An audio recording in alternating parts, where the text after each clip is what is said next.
Jeshi la polisi mkoani Arusha kupitia kituo cha polisi cha utalii na diplomasia limeanza uchunguzi kufuatia kupotea kwa mbwa anayemilikiwa na raia wa kigeni kutoka Sweden anayefahamika kwa jina la Johannes. Akizungumza na vyombo vya habari, mkuu wa kituo cha polisi cha utalii na diplomasia, Waziri Tenga, amesema jeshi la polisi limepokea taarifa rasmi kuhusu kupotea kwa mbwa huyo na linaendelea kufanya uchunguzi wa kina ili kubaini alipo. Amefafanua kuwa mbwa huyo alipotea akiwa chini ya uangalizi wa kijana aliyekuwa akimhudumia, na baada ya tukio hilo kijana huyo hakutoa taarifa kwa wahusika, jambo lilosababisha awali kudhaniwa kuwa mbwa huyo huenda aliuzwa.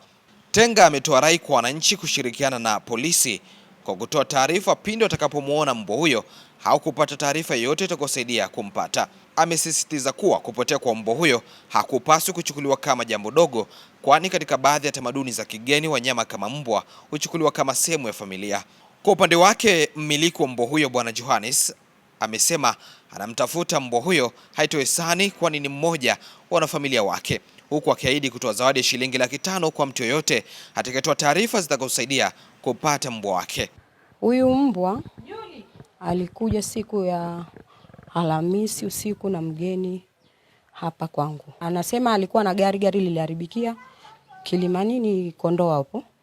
Akawa ameacha gari. Kwa kuwa sisi ni ndugu zake tuko karibu, akasema haja apunzike asubuhi arudi alipoacha gari ashughulikie mambo yake mengine. Alikuja na huyo mbwa alopotea. Aya, tukampokea vizuri. Tuko naye ndani.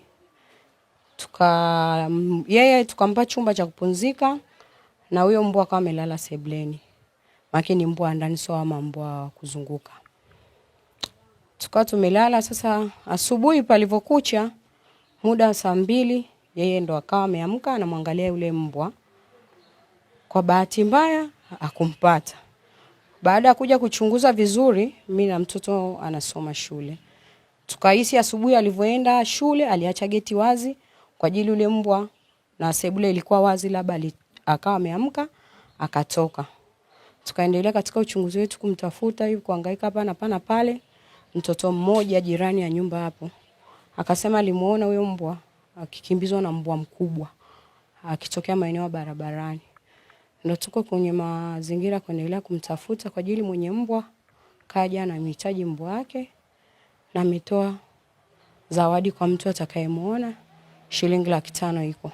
Kwa majina naitwa Superintendent wa Polisi Waziri Ibrahim Tenga. Mimi ni mkuu wa kituo cha utalii na diplomasia mkoani Arusha. Mbele yangu niko na kamanda wa kikosi cha mbwa na farasi mkoa wa Arusha vile vile, lakini tukiwa na Mr. Chris, raia wa Canada, ambaye alifika hapa kituoni akiwa ameambatana na kijana ambaye ni Mtanzania mwenzetu ambaye alikuwa akimsaidia kufuga mbwa. Ni jirani yake, of course, umetokea Iringa. Ilitokea tukio kidogo kwamba kijana yule alikuja kupokea mbwa wengine kutoka Nairobi, lakini akiwa mjini Arusha hapa kuna namna ilitokea, basi mbwa mmoja akawa amemtoroka katika mazingira ya ugeni, lakini akaamua kurudi Iringa pasipo kujulisha tukio hilo, lakini pia kumjulisha mwenyewe, na wakakutana barabarani katikati maeneo ya Dodoma, akiwa anamfuatilia. Mwisho akamwambia basi yule mbwa alipotelea hapa nilipopata breakdown. Kwa hiyo aliamua kutafuta watu raia wa pale wamsaidie kumtafuta mbwa wake. Walitafuta kwa masaa karibia 4-5 mpaka usiku, lakini mwisho wa siku akabaini kwamba hakuna uhalisia wa hilo swala. Baada ya kumbana akasema kweli mbwa alipotelea Arusha. Kwa hiyo mwanzo ilikuwa inaonekana kwamba labda mbwa yule ameuzwa Arusha. Arusha ni mji ambao raia wengi wanapenda mbwa wa kigeni na wazawa vile vile. Kwa hiyo baada ya kufuatilia kwa karibu tukabaini kwamba yule mbwa ni kweli, kwa bahati mbaya alifanyaje, alitoroka maeneo alikokuwa ametunzwa kijana yule alipokuwa amelala. Katika mazingira kama yule kijana anafahamu yule mbwa, anajua kodi zake, kwa hiyo alisaidiana na polisi muda wote tangu zoezi hilo imeanza kuhangaika kutafuta mbwa wa mwenyewe, kwa sababu swala kwamba anaiba halipo na hakuwa na nia ovu, imeonekana mbwa yule alitoroka. Kwa hiyo tunatoa rai kwa wananchi kusaidia kumpata mbwa wa ndugu yetu huyu. Sababu ni nini? Wenzetu wana historia na mbwa wao tofauti na tunavyowachukulia. Na kuna kitu kinaitwa culture diversity. Kila mmoja ana culture yake. Wengine wanaabudu Mungu ambaye ni ng'ombe, lakini wengine wanakula ng'ombe. Wenzetu wanamchukulia huyo kama mmoja wa wanafamilia wao, ndio maana wametoa gharama kubwa sana ya zawadi kwamba atakayempata huyo mbwa ni yeye anatoa hiyo zawadi ya shilingi 500,000 kwa kumshukuru, kumrudishia mwanafamilia wake.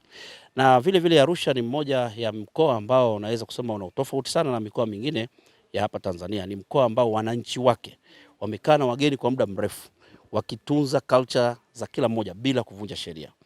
Na yule mbwa ambaye anatafutwa ni mmoja wa wanafamilia wa ndugu yetu, wanamthamini sana na kuona kwamba ni mmoja wa wanafamilia. Kwa hivyo kwa kutambua culture diversity, kuona kwa nini tusiendelee kujaribu kumtafuta na kumpatia, ili asiwe na historia mbaya ya kupoteza mbwa wake mpendwa ndani ya mji wa Arusha ambapo alikuja pia kufanya utalii wake wa ndani. Kwa hivyo nitoe rai kwa yoyote ambaye atamuona mbwa huyo, ameshasambazwa maeneo mbalimbali, picha atakaweza kutusaidia kupatia furaha yake ikarudi katika familia yake, kwetu ni jambo zuri, na nafikiri ni jambo ambalo kila mmoja angelifurahia kama anathamini kitu chake cha thamani. Nafikiri tuondoe mawazo hayo. Polisi na jamii yetu tumekuwa pamoja sana. Zawadi hiyo inatolewa na mwenyewe kama alivyoitangaza, na yuko hapa, atakiwa safiri tangu juzi, lakini yupo akimtafuta mwanafamilia wake. My name is Johannes Menhere. I'm coming from Sweden, and in Sweden we have a dog, a family dog with the name Sunny. It's a special breed. It's a Swedish Danish farm dog, yeah, and he's the house dog. He is what we call a part of the family. It's almost a child for us, and he is lost. First he was told that he was lost in Chemba. It's a place on the road from Dodoma to Arusha. But we found out very soon that it was a not true story, that he was lost in Chemba. And so that was the reason why we went to the police, and they found out that the responsible guy who was taking care for Sonny made a big lie. And I have to say that I'm thankful and grateful for the support for Mr. Tenga and his police team, and we do all the best to find Sonny. So I would like to ask everybody in Arusha, please look out for our dog, because he is for us almost a child. So please, if you see the dog, call Mr. Tenga at the police station here, and we will reward you for the dog according to what we have been discussing.